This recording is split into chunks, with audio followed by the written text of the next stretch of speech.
SIR কে যে লক্ষ্যে পরিচালিত করার চেষ্টা করা হয়েছে বিহারে, যে ভোটাধিকার কেড়ে নেওয়া, অর্থাৎ যার অধিকার আছে সেটাকে কেড়ে নেবে। আমরা তার সম্পূর্ণ বিরোধী। কোনো প্রকৃত ভোটারের নাম কাটা বাদ দেওয়া যাবে না। এই জন্য আমরা বুথে বুথে বিএলএ দিচ্ছি, এবং বিএলওরা যখন এই কাজ করবেন, বিশেষত যুব সম্প্রদায়কে সজাগ থাকতে হবে, সতর্ক থাকতে হবে, সতেজ সজীব হয়ে থাকতে হবে পাশে, যাতে কোনো রকমের এই মিথ্যাচার না করতে পারে।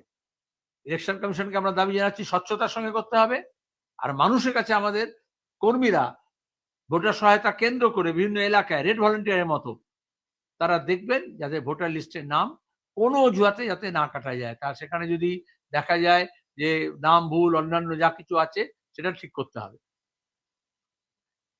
যাদের নাম ওঠেনি, বয়স হয়েছে, তাদের নাম তুলতে হবে।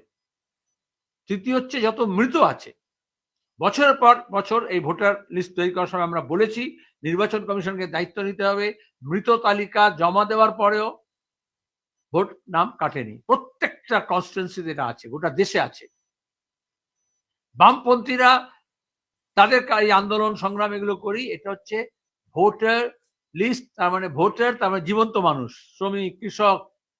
আর বিজেপি তৃণমূলের রাজনীতি মানে হচ্ছে মৃত মানুষ।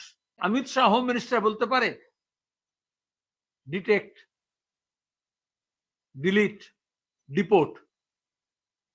আর এই জন্য বিশেষত মতুয়া সম্প্রদায়ের মানুষ, সীমান্ত বসবাসকারী মানুষ, বাংলাভাষী মানুষ, উদ্বাস্তু মানুষ, বাস্তিহারা মানুষ, হিন্দু উদ্বাস্তু যারা আছে, তাদের মধ্যে আতঙ্ক হয়েছে। ওরা ক্যারেট অ্যান্ড স্টিক পলিসি নিয়ে চলছে। আর বিশেষত এই উদ্বাস্তু মানুষকে আমরা সবসময় উদ্বাস্তু বলি, বাস্তুহারা বলি, ছিন্নমূল মানুষ বলি, শরণার্থী বলেছি। তাদের নিয়ে লড়াই হয়েছে। বিজেপি দেখবে শব্দ নিয়ে খেলে, তারা এসে এটাকে এর পরিচয় দিয়েছে বাংলাদেশের থেকে আগত হিন্দু। তার দেশ নিয়ে সন্দেহ তৈরি করলো, নাগরিকতা নিয়ে সন্দেহ তৈরি করলো। আর এখন যখন বুঝেছে ফাঁপড়ে পড়েছে, আসামে করতে চাইছে না, আর বাংলায় এখন বলছে আমরা ক্যাম্প করব, নাগরিকতা দেব। ক্যাম্প করে নাগরিকতা বিলি করার কথা, এটা কি তোমার গিয়ে যখন লঙ্গার খোলে এরকম লঙ্গার খোলা? ধর্মের নামে, ভাষার নামে, লিঙ্গের নামে, আর্থিক অবস্থানের নামে, সামাজিক অবস্থানের নামে কারুর ভোটাধিকার কেড়ে নেওয়া যায় না, আইনত করা যায় না। এটাকে যা বিজেপি করেছে, এটা মিথ্যাচার করেছে, ভয় দেখানোর জন্য করেছে। আগে ভয় দেখায়, তারপরে এসো আমার কাছে এসো, আমি তোমাদের স্মরণ দেব। কিন্তু সেই মানুষকে রাতারাতি দেশান্তরী করার চক্রান্ত এরা। আর মানুষকে আমরা বলেছি প্রস্তুত থাকতে।